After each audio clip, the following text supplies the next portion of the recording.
Eu quero cumprimentar os irmãos com a paz do nosso Senhor e Salvador Jesus Cristo, essa pessoa maravilhosa que é Jesus, esse Deus maravilhoso que nos suporta todos os dias, que nos abençoa e, como a palavra do Senhor diz, que o poder de Deus se aperfeiçoa na nossa fraqueza. Muitas vezes, irmãos, nós estamos em uma caminhada onde tropeçamos, onde caímos, muitas vezes sofremos todo tipo de sofrimento, às vezes sofrimento físico, às vezes sofrimento psicológico, às vezes sofrimento espiritual, mas sempre temos que confiar em Deus, sempre temos que usar a nossa fé, ainda que ela for pequena, para buscarmos a saída, para buscarmos a solução, para entender que só é fraco, de verdade, aquele que não tem Deus, aquele que não conhece a Deus, aquele que não ganhou uma Bíblia de Deus. Esse é fraco. Esse pode ter até um título do homem, pode ter dinheiro do homem, pode ter poder, mas sem o conhecimento de Deus, sem a presença de Deus, sem relacionamento com Deus, ele é fraco. Mas aquele que entrega o seu coração para Deus e aprende a adorar a Deus, aprende a confiar no Senhor, aprende a amar o Senhor, esse sempre será vencedor, sempre. Com Deus, irmãos, é só vitória. Com Deus é só vitória. E até quero ler uma palavra de Deus aqui que está no livro de Salmos. Salmos no capítulo 28, no versículo 7, diz assim: o Senhor é a minha força e o meu escudo. Nele confiou o meu coração e fui socorrido. Pelo que o meu coração salta de prazer e com o meu cântico o louvarei. O Senhor é a força do seu povo, também é a força salvadora do seu ungido. Então, irmãos, nós temos que ter essa fé. Eu custei para entender que o que está escrito na Bíblia é para mim. O que está escrito na Bíblia é para você.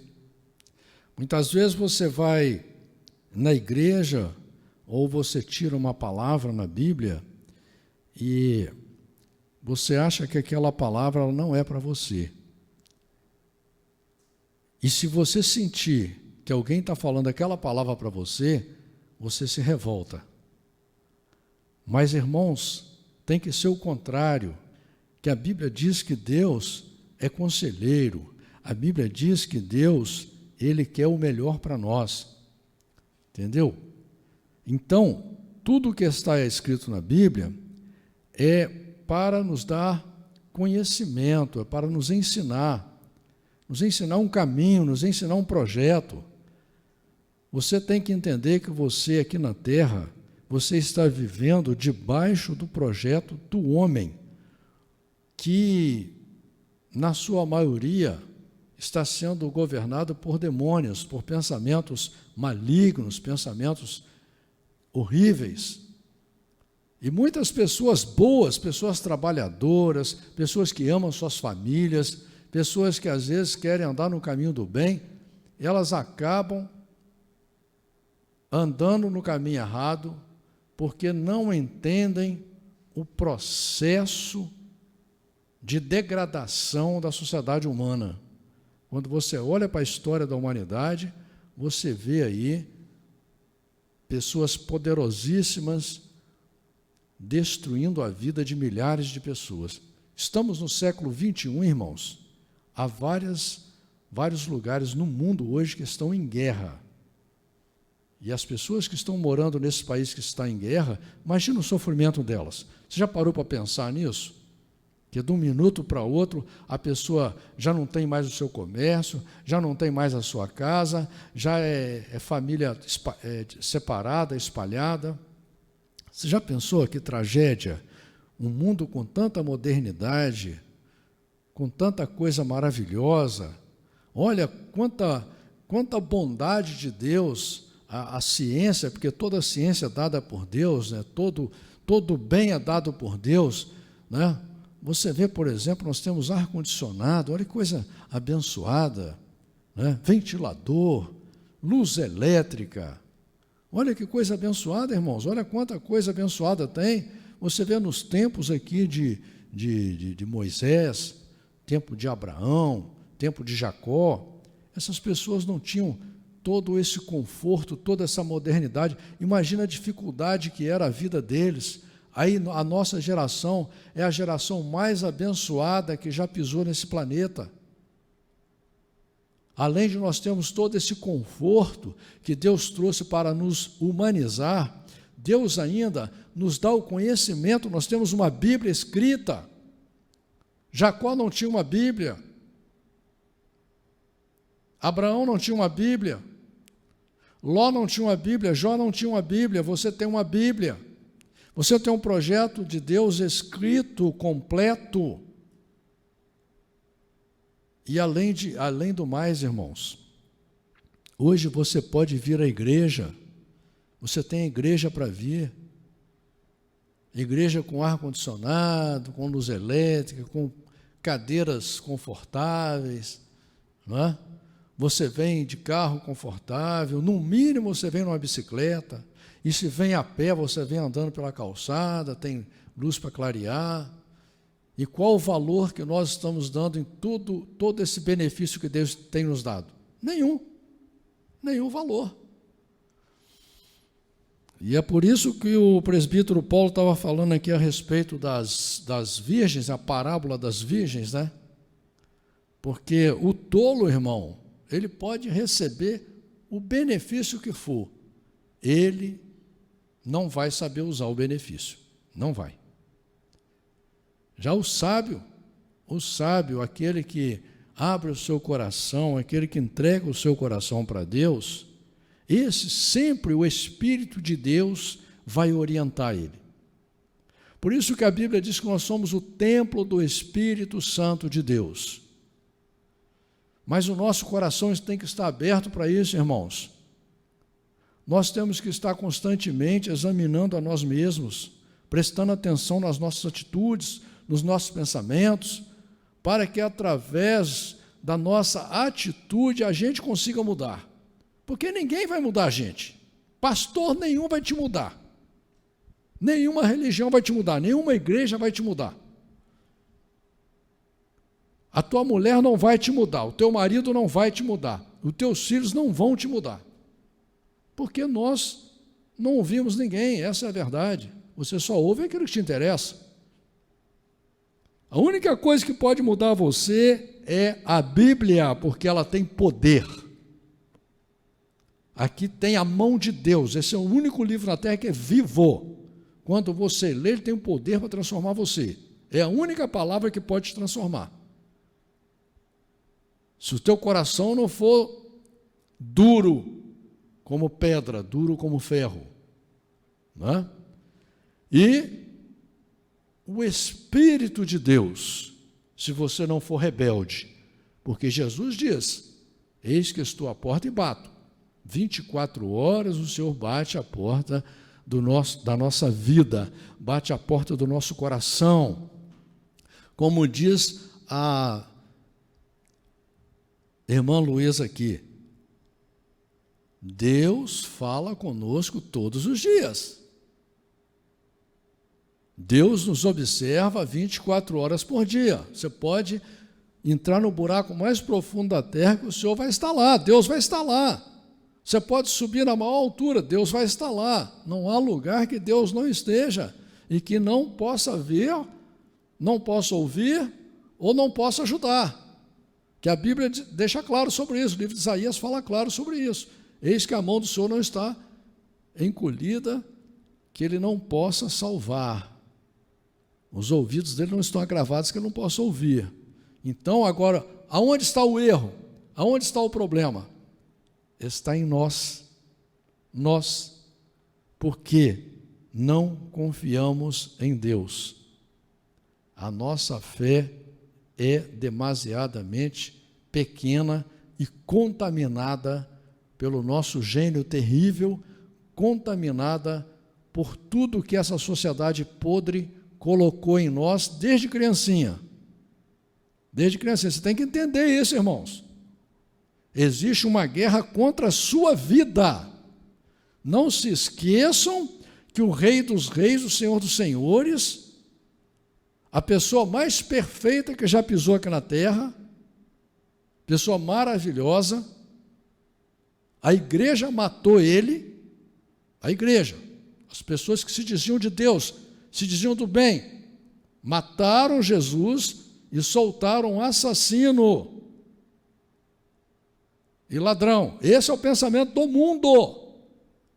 Esse é o pensamento do mundo. Sabe qual é o pensamento de Deus? Eu vou dizer uma palavra aqui que você não vai nem querer ouvir ela. Aliás, você já vai deixar entrar no ouvido e sair no outro. Porque 90% dos crentes não querem aceitar essa palavra, que realmente é difícil. Mas o que Jesus diz aqui, por exemplo, no livro de Mateus, no capítulo 5, no versículo 43 em diante, Jesus diz assim: ouviste o que foi dito? Amarás o teu próximo e odiarás o teu inimigo. Isso é o que se diziam, e é o que se diz ainda.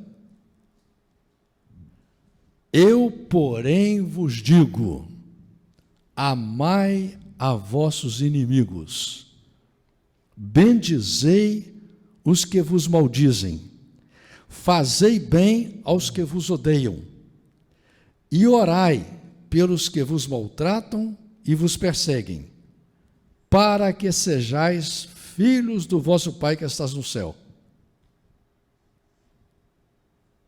Você aceita essa palavra? Você aceita essa palavra? Muito pesada, né? Porque na hora mesmo da prática, na hora do dia a dia, você pega esse versículo, você rasga essa folha e joga fora. Essa é a verdade. Essa é a verdade. Deus não está procurando crente de carteirinha, Deus não está procurando crente de igreja, crente de monte, Deus está procurando crente do dia a dia. Do dia a dia, que é onde que nós desonramos o Senhor. Tanto que Jesus falou, os filhos das trevas são mais prudentes que os filhos da luz. Quando somos imprudentes? Na nossa casa, no nosso casamento, no trato com as pessoas, nas pouquíssimas pessoas que fazem parte da nossa vida. Todos nós aqui temos um círculo íntimo pequeno, e nós conseguimos fazer uma guerra dentro desse pequeno círculo. Aonde nós falhamos? No nosso trabalho, na lida com as pessoas e, principalmente, no nosso relacionamento com Deus. Versículo 45 diz assim: porque faz o seu sol se levante sobre os maus e bons, e a chuva desça sobre os justos e injustos. Pois se amardes os que vos amam, que galardão tendes? Não fazem os publicanos também o mesmo? E se saudardes unicamente os vossos irmãos, que fazeis demais? Não fazem os publicanos também assim? Sede vós, pois, perfeitos, como é perfeito o vosso Pai que está nos céus.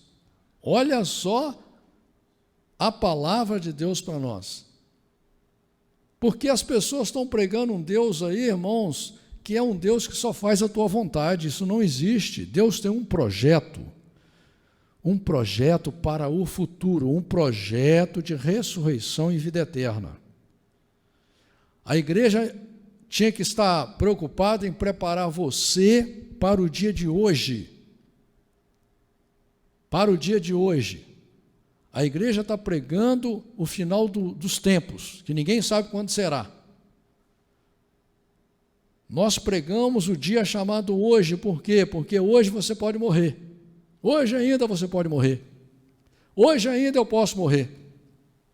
Por isso que nós pregamos o dia de hoje. A nossa conversão é hoje, não é amanhã. Exatamente porque a Bíblia diz que Deus é amor, que Deus é 100% justiça, que Deus é perfeito, que Deus é santo.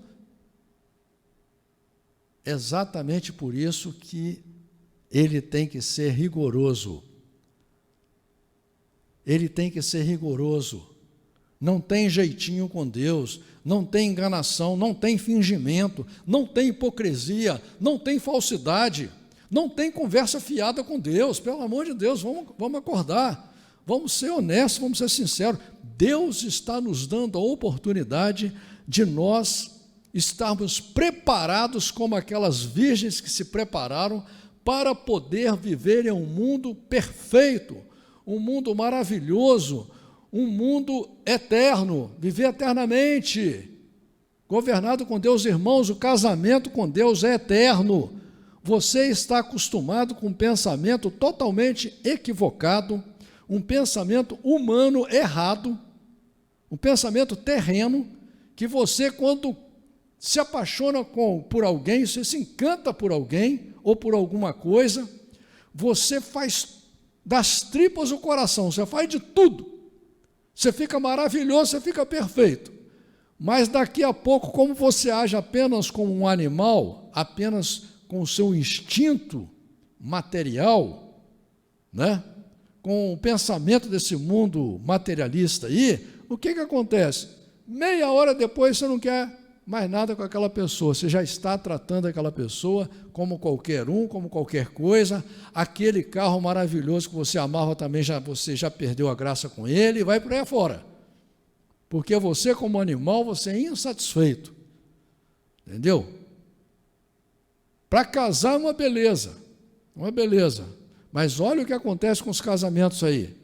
As piores inimizades nascem de grandes amores.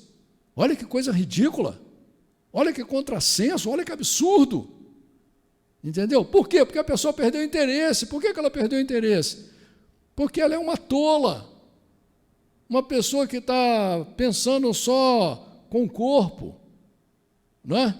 Só pensando com o corpo, só pensando pequenininho, só pensando ali na frente, só com interesse material. Mas o projeto de Deus é eterno, é eterno. Jesus veio aqui para pregar a ressurreição e a vida eterna. É isso. O projeto de Deus é de ressurreição e vida eterna. Tanto que Jesus, para mostrar a verdade disso daí, ele aceitou morrer, ele se sujeitou a morrer e ressuscitou. Tanto que ele está vivo.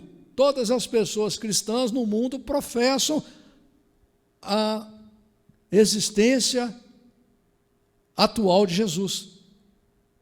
Se Jesus está vivo é porque ele ressuscitou. Se você não crê na ressurreição, rasga tudo, rasga a Bíblia, vai viver a sua vida como tolo, entendeu? Porque a própria Bíblia já deixa claro isso, não é? A pessoa não acredita na ressurreição, ela acredita em quê? Isso é coisa séria, irmãos, é coisa seríssima. Olha aqui, não é brincadeira. Jesus está dizendo aqui: sede vós, pois, perfeitos. É você que tem que ser perfeito, é você que tem que lutar para você ser melhor a cada dia. É você.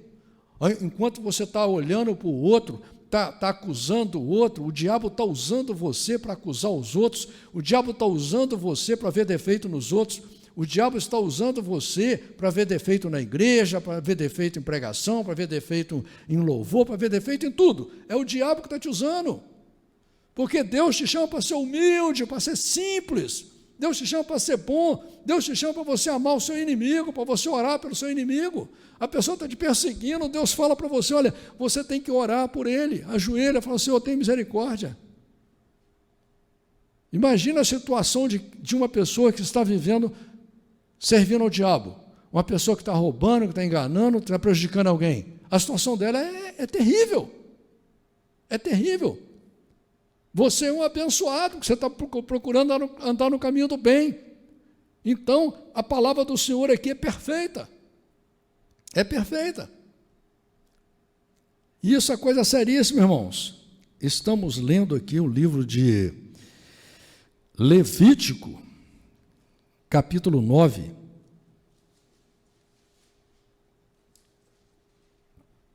E aqui no livro de Levítico, você vai ver o que Deus pensa, como Ele é correto, como Ele é certo, como Ele é justo. Deus não tem balança enganosa, irmãos. Muitas pessoas dizem, o Deus do Velho Testamento era cruel, era isso. A Bíblia diz que Deus é o mesmo de ontem, é o mesmo de hoje, será o mesmo de sempre. Deus não mudou e não mudará.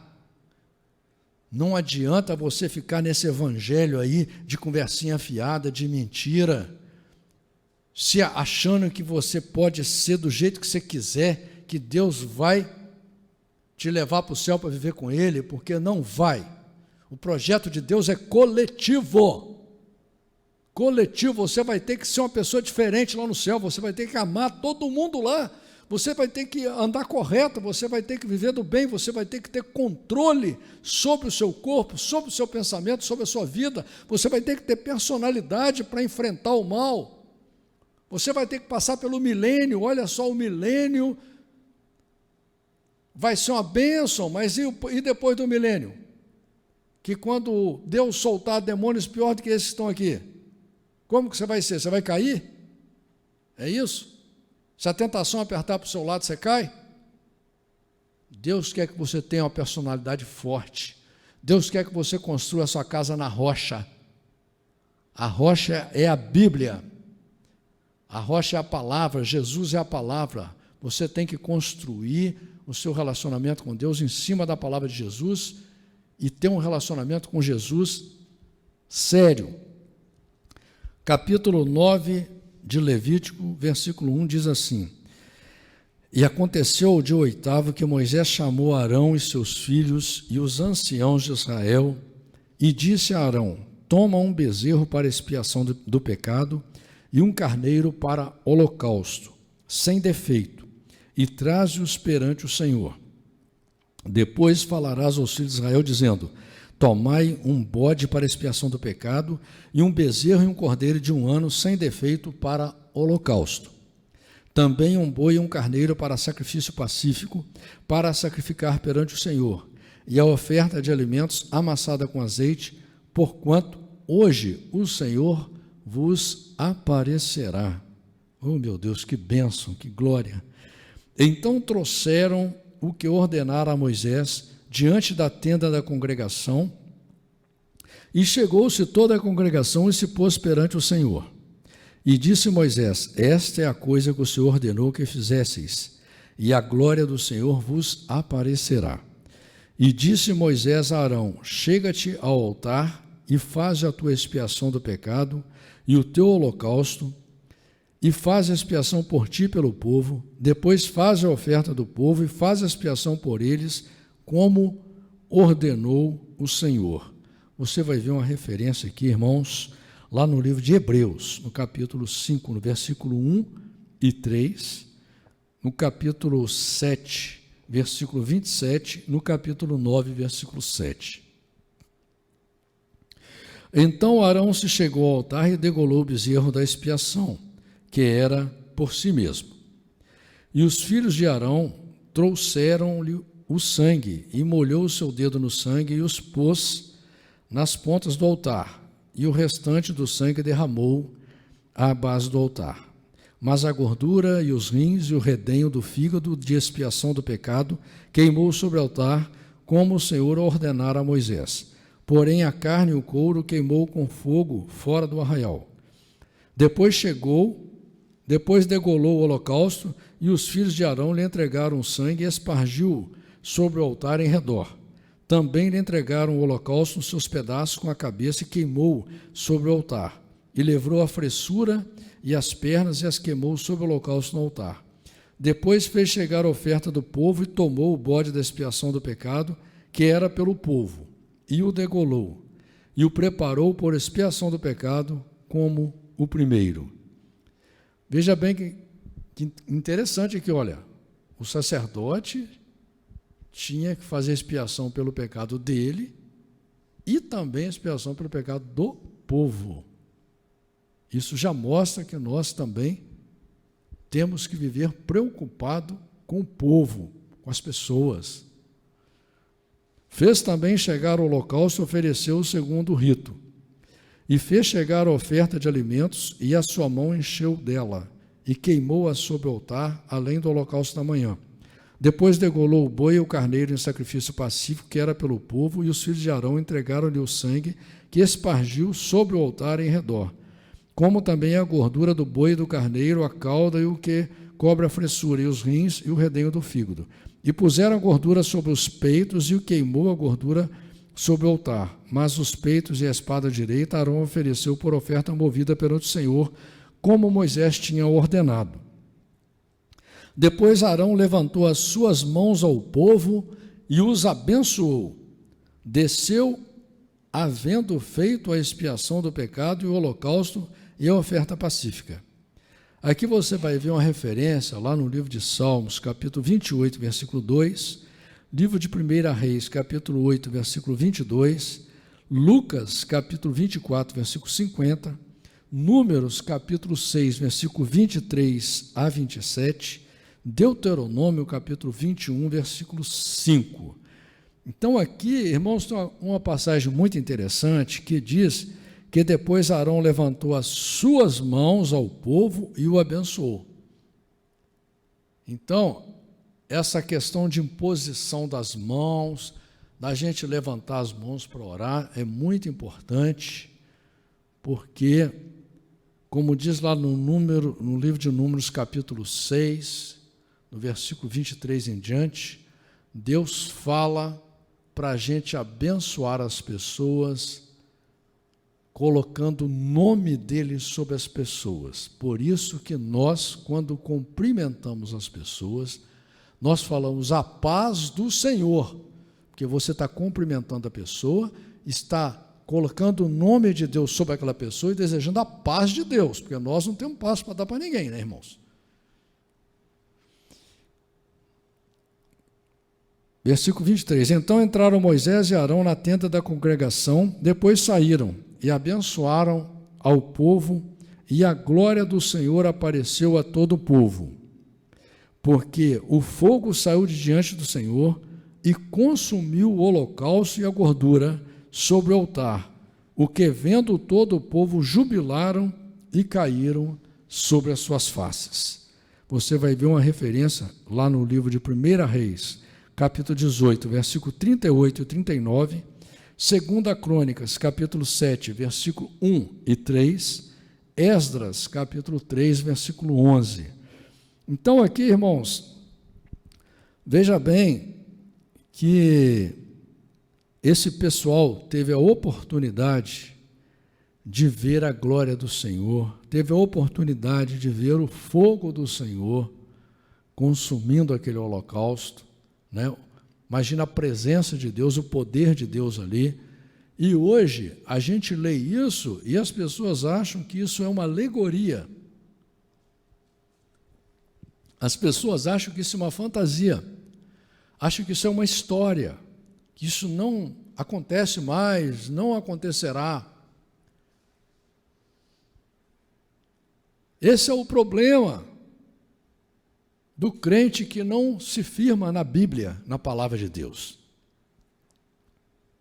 que não crê na palavra do Senhor, que a palavra do Senhor é viva, e Deus está vivo, Deus governa. É só você abrir o seu coração, abre o seu coração, declara para Deus a sua necessidade, declara para Deus o seu sonho, declara para Deus o seu desejo. Pede ajuda para Deus, fala, Senhor, eu quero mudar, eu quero ser crente de verdade, eu quero ser teu amigo, eu quero andar com o Senhor, eu quero sentir a tua presença. Irmãos, eu não sou ninguém, eu não sou nada, eu sou apenas um servo inútil de Deus, um simples servo de Deus, um ser humano igual a todo mundo, fraco, cheio de falhas e defeitos. Mas eu tomei a palavra de Deus para mim, para a minha vida. Eu estava aqui agora mesmo, antes de começar a falar essa palavra, eu estava aqui sentindo a presença do Deus vivo aqui, nessa igreja simples aqui. Eu sou melhor do que alguém? Não.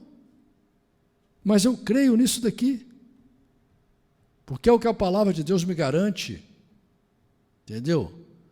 Eu creio na presença de Deus na minha vida, eu creio na presença de Deus na sua vida, eu creio no poder de Deus no seu casamento, na sua casa, na sua família, no seu trabalho.